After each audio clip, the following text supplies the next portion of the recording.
जय श्री कृष्णा। लोग कहते हैं कि हम इतना सारा दुखी क्यों रहते हैं।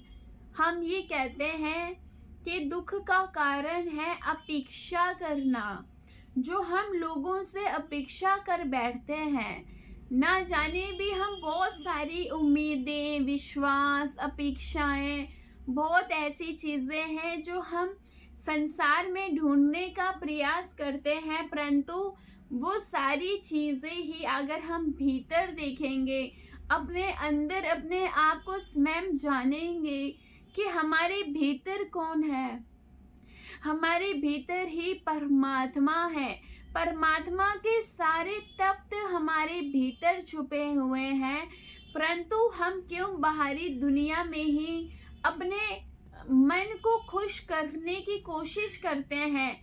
क्यों हम इतनी सारी अपेक्षाएं लोगों से, संसार से मांगते हैं जो कि हमारे लिए ठीक नहीं है, जिसकी वजह से हमें कष्ट होता है, हमारे मन को दुख होता है।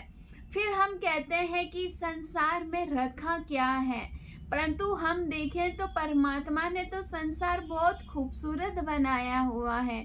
ये जो प्रकृति परमात्मा की दी हुई स्वयं है, वह बहुत ही निराली है, वह बहुत ही खूबसूरत है, परंतु गलत क्या है, देखने का नज़ीरा गलत है। देखने का जो हमारी दृष्टिकोण है, जो हम जिस नज़रों से देख रहे हैं, शायद उसमें कमी है।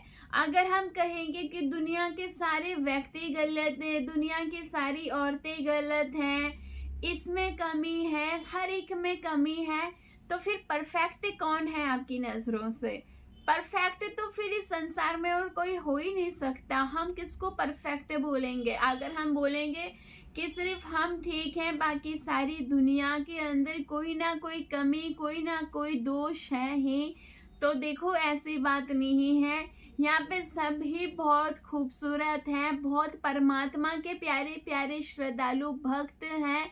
शायद अभी आपका उनसे कोई मिलन नहीं हुआ है, उनसे कोई भेंट नहीं हुई है। बहुत परमात्मा के ऐसे भक्त हैं जो परमात्मा का स्वरूप ही हम उनको, हमारी दृष्टि से हम अगर देखें तो वो परमात्मा का स्वरूप ही है।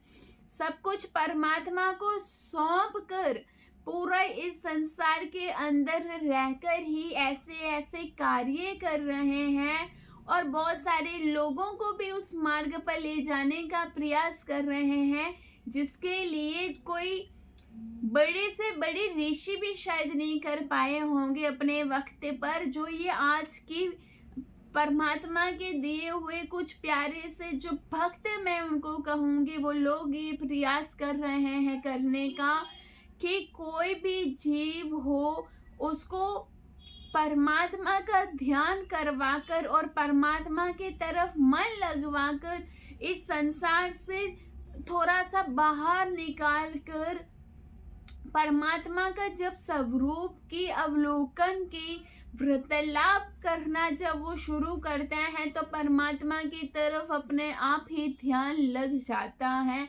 इतनी असीम कृपा उन लोगों पर होती है जो परमात्मा के सच्चे भक्त होते हैं, जिनके मुख पर प्रतिदिन परमात्मा का नाम होता है, परमात्मा का ध्यान होता है, परमात्मा की भक्ति होती है, परमात्मा का अंश है वह। इसलिए कहते हैं कि इस संसार में अगर कोई जीव प्राणी, कोई पशु पक्षी भी अगर आपको कहीं मिल रहा है तो उसको आप भी अनादर मत करिए। अरे किस रूप में आकर कौन मिल जाता है, किस में परमात्मा है, क्या कह सकते हैं। ढूंढ रहे हैं हम मठ मंदिर मस्जिद में और परमात्मा बैठा है हमारे अंदर, तो कहाँ बाहर हम ढूंढ रहे हैं परमात्मा को जो स्वयं ही हमारे अंदर विराजमान है। इसलिए कहा जाता है कि अपने आप से प्रेम करिए। जब तक हम अपने आप से ही प्रेम नहीं कर पाएंगे तो हम किसी से भी प्रेम नहीं कर पाएंगे। इसलिए सबसे पहले थोड़ा सा प्रयास करिए कि अपने आप को जानिए, कौन विराजमान है, कौन बैठा हुआ है। वह स्वयं ही परमात्मा हमारे अंदर विराजमान है। परमात्मा के दर्शन अंदर ही हो जाते हैं, बाहर मूर्तियों में परमात्मा के दर्शन नहीं होते। ये हम आपको पहले भी बता चुके हैं कि अपने भीतर ही परमात्मा के दर्शन लिखे हुए हैं। जिसको परमात्मा के दर्शन होंगे वे ध्यान में, अंतःकरण में ही हो जाएंगे, अंदर ही घट जाते हैं परमात्मा, अंदर ही परमात्मा का ध्यान लग जाता है। वह बहुत से ऐसे परमात्मा का विरला जिसे कहा जाता है, परमात्मा का जिसे राजकुमार कहा जाता है, वह परमात्मा का वो जो प्रिय भक्त होता है, वह बहुत ही हम दयालु कहेंगे कि हमें उनके साथ रहने का, बैठने का, मिलने का, उनके साथ जो अवसर प्राप्त होता है वह बहुत ही लाभदायक और वह बहुत ही खूबसूरत होता है। क्योंकि एक भक्त जब दूसरे भक्त से मिलता है, जब दो भक्त मिलते हैं, दो भक्तों का मेल मिलाप होता है, तो क्या होता है, माँ परमात्मा स्वयं ही विराजमान होता है। इसलिए कहा जाता है कि प्रेम करिए, भगवान जी के प्यारे प्यारे भक्त लोगों से प्रेम करिए, क्योंकि हो सकता है हमारे अंदर कुछ कमी हो और वो कमी हमारी आंखें पूरी कर कर अपना हमारा हाथ पकड़ कर वे स्वयं ही परमात्मा की तरफ ले जाएं। तो इसलिए कहते हैं कि और कुछ भी मत करना, गुरु जी का हाथ पकड़ लेना, क्योंकि उनका तो मार्ग है सीधा परमात्मा की तरफ ले जाना, परंतु गुरु भी ध्यान से करना। इसलिए परमात्मा के जो प्यारे प्रेमी भक्त होते हैं, क्योंकि हम जैसे जैसे ध्यान करते जाते हैं, जैसे जैसे हमारे रास्ते साफ होते जाते हैं, वैसे वैसे ही हमें परमात्मा के बहुत अच्छे अच्छे भक्तों से परमात्मा अवश्य खुद ही मिला देते हैं। हमें कहीं जाने की आवश्यकता नहीं है, परमात्मा अपने राजकुमारों से भेंट अपने आप ही करवा देते हैं सही समय आने पर। परंतु कर्म अच्छे करते चलिए। जब आप नेकी के रास्ते पर चलेंगे तो परमात्मा स्वयं ही आपको प्राप्त हो जाएंगे। और इसलिए कहा जाता है कि छोटी सी आयु है, इस छोटी सी आयु के अंदर बहुत सारी कमाई करनी है हमें, और वो बहुत सारी कमाई हमें नाम की करनी है, परमात्मा के ध्यान की करनी है, परमात्मा की करनी है। इसलिए हमें परमात्मा ही चाहिए और कुछ भी नहीं मांगना कि हमें ये चाहिए, हमें वो चाहिए, हमें ये वस्तु चाहिए, हमें धन चाहिए, हमें बच्चे चाहिए, हमें ये चाहिए। नेवर। हमें क्या चाहिए? सिर्फ परमात्मा चाहिए है। एक भक्त और परमात्मा के सिवा मांग भी क्या सकता है, क्योंकि वो उसका प्रेम है। एक भक्त परमात्मा से अनंत प्रेम करता है। अब एक प्रेम प्रेमी को नहीं मांगेगा तो वह क्या मांगेगा? अब जो मीरा थी, अब मीरा कितनी दीवानी थी परमात्मा की, कितनी प्रेमी थी, कितना प्रेम था, कितना रस था उनकी भक्ति के अंदर। तो ये रस हमारी भक्ति के अंदर क्यों नहीं आता? ये प्रेम हमारे अंदर क्यों नहीं जागता? इस प्रेम की कमी है और इस भक्ति की भी बहुत ज़्यादा आवश्यकता है हमारे जीवन में। इसलिए हम तो शायद मीरा के काबिल तो हम नहीं बन पाएंगे, परंतु प्रेम तो कर सकते हैं। अगर हम बाहरी दुनिया से थोड़ा अपना ध्यान हटाकर अगर हम कोशिश करें तो हम प्रेम ज़रूर कर सकते हैं। और वो प्रेम किससे करना है ये तो आप जानते ही होंगे, क्योंकि संसार के अंदर प्रेम करोगे तो फिर प्रेम की तलाश में आप कहाँ कहाँ जाओगे और पूरा जीवन ही प्रेम मांगते रहोगे, परंतु किसी से भी आपको प्रेम प्राप्त नहीं होगा, क्योंकि यहाँ निस्वार्थ प्रेम आपको कोई नहीं कर पाएगा।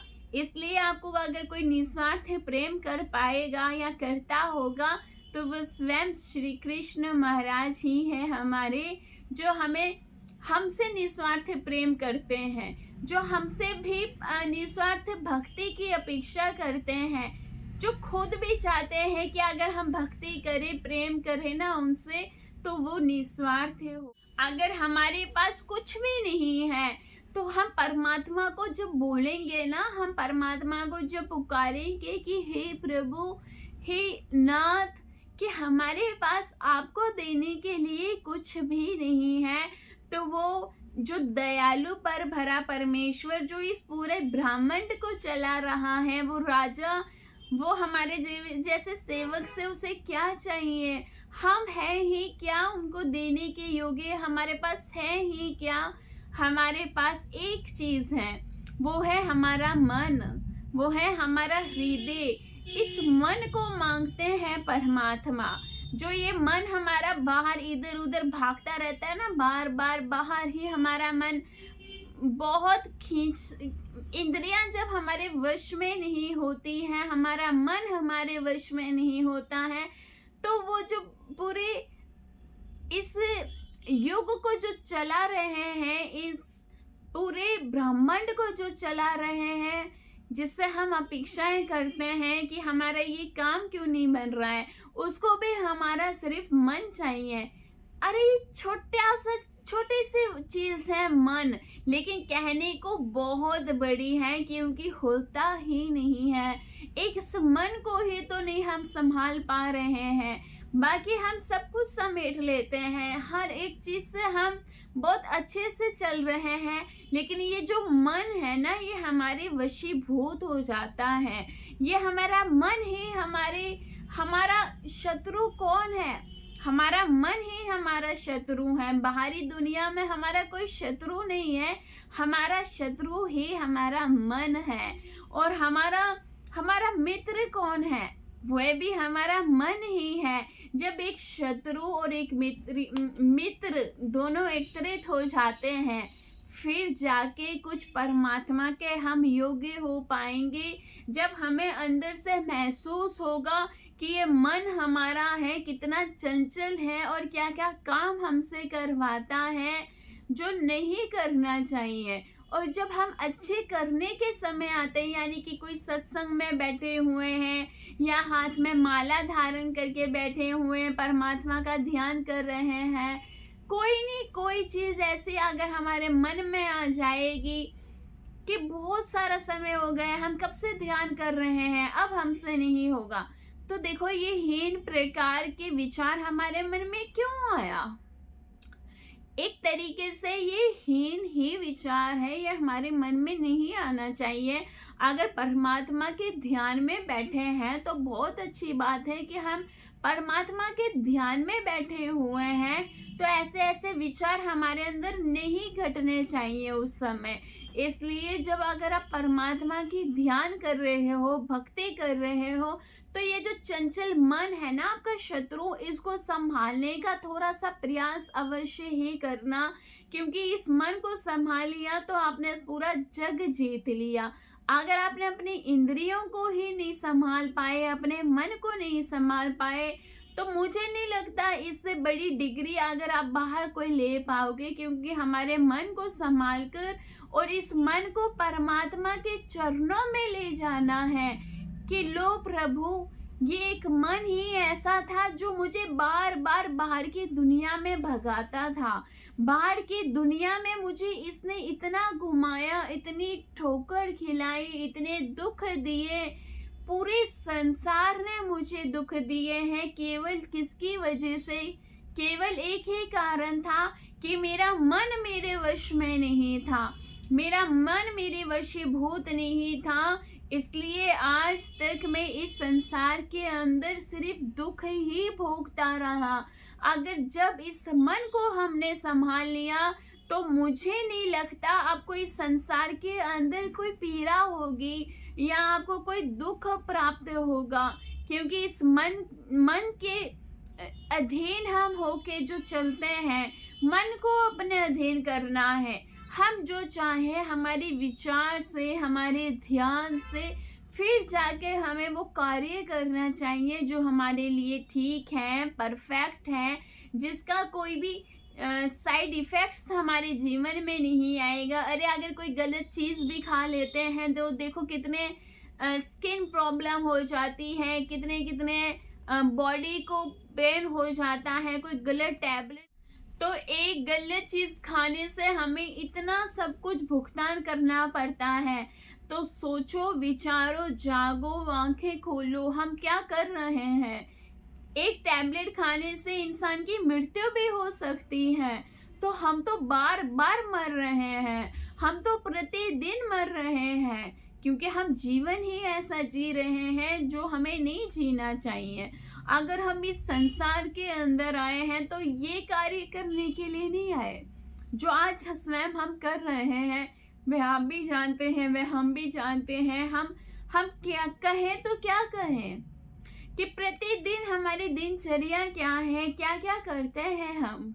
इसलिए अपने आप को संभाल कर और अपने इस मन को संभाल कर अच्छे काम में लगाओ, अच्छी जगह पर लगाओ। हम नहीं कहते कि आप 24 घंटे बैठ जाओ, ध्यान करो, भक्ति करो, परंतु अगर कोई भी चीज कर रहे हो, हर जगह खड़े हो, तो बस परमात्मा का ध्यान होना चाहिए और मुख पे परमात्मा का नाम होना चाहिए। और परमात्मा ने आपसे क्या मांगा कि बस एक मुख पे तो मेरा नाम रखना।